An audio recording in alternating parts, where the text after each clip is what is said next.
désirez-vous? Qu'est-ce qui vous démange? Qu'est-ce qui vous passionne? Quel genre de vie aimeriez-vous vivre? Supposons que mon métier soit d'aider des étudiants à choisir leur profession. Qu'ils viennent à moi et qu'ils me disent « On vient juste de terminer l'école secondaire ou la fac et on se demande encore quoi choisir comme métier. » Et qu'alors je leur pose cette question. Qu'aimeriez-vous faire de votre vie si l'argent n'était pas important?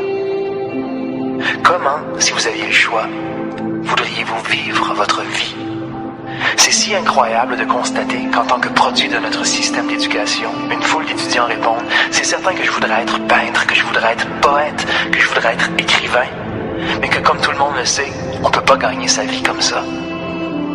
Ou qu'un autre étudiant dise « J'aimerais passer ma vie dans les grands espaces à élever des chevaux. » Ou un autre « J'aimerais enseigner la littérature dans une école de lettres. » Alors je leur dis « Ne perdez plus de temps. Qu'est-ce qui vous fait vibrer passionnément? » Et quand on met enfin le doigt sur quelque chose et que l'élève me dit « Voici ce que j'aimerais vraiment faire », je lui réponds « C'est exactement ce que tu vas faire. Ne pense plus à l'argent. Parce que si tu te dis que faire de l'argent est la chose la plus importante, tu passeras ta vie à perdre ton temps. Tu feras des choses que tu n'aimes pas, dans le but de survivre afin de continuer à faire des choses qui ne t'intéressent pas, ce qui est stupide. Il vaut mieux vivre une vie courte, mais remplie de choses qu'on aime, plutôt que de vivre une vie longue de façon misérable.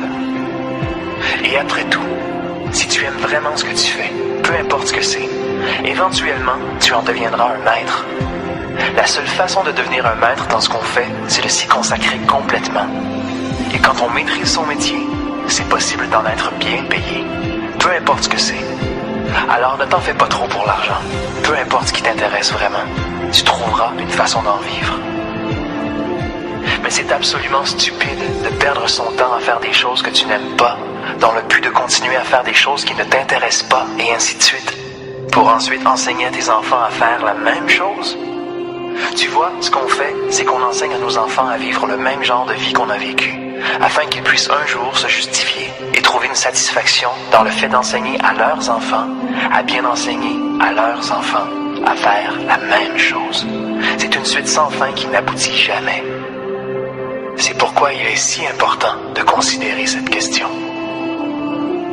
Qu'est-ce que je désire vraiment?